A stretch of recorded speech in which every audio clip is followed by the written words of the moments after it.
આ ગામની દેવી તાંત્રિકો માટે મહાયક્ષિણી અને સાધારણ લોકો માટે વાઘ માતા. દશેરાના દિવસે વાઘ માતા દર્શન આપે અને લોકોના દુઃખ દર્દ બીમારી દૂર કરે. આ દહેરાએ તો માતા વિમલા પર પ્રસન્ન થાય. વિમળા, દેવ બાપુ, વિમળા, જુઓ ને વિમળાને શું થયું?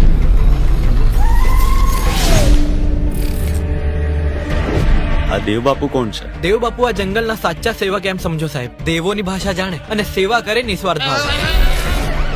આ પહેલા તમારું પોસ્ટિંગ ક્યાં હતું? Gir national park. આ આટલી સારી જગ્યા છોડીને તમે આ વિરાન જંગલમાં શું કામ આવ્યા?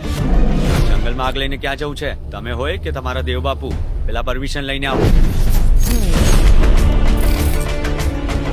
અમારી આસપાસ તો 8 રોગીઓ છે. આખું ગામ બીમાર છે. આ બધું તો ખુલ્લા પગાને કારણે જ થઈ રહેલું છે. આ ખુલ્લા પગા શું છે? ખુલ્લો પગો એકવાર વળગે ને એટલે ખલ્લાસ. આપણે શ્રામગાન કરીશું. એમાં શું કરવાનું હોય? વાઘ માતાનું આહવાન અને એની આરાધના. આ જંગલમાં ક્યાંય વાઘ છે? એટલે હું આવ્યો ત્યારથી રોજ રાતના મને વાઘની ત્રાડ સંભળાય છે. મને બધાની ચિંતા થાય છે. મારે તમારી વિદ્યા શીખવી છે. તને શું થયું બેટા? સામે પર ત્યાં બધાને ખુલ્લા પગા કરી રાખેલા. શ્રામગાનની તૈયારી કરો. બધી વિધિનો સમય નજીક આવી ચૂક્યો છે.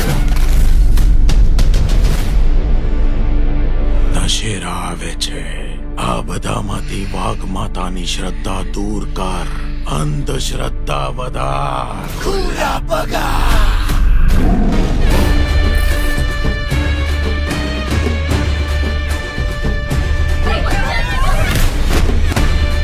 માં કઈ કહી રહ્યા છે?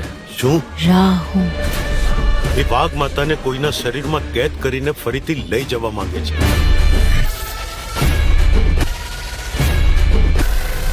તમારું અહીંયા આવવાનું કારણ આ જંગલની દેવીને બચાવવાનું નિમિત્ત બનીને આવ્યા છો તમે.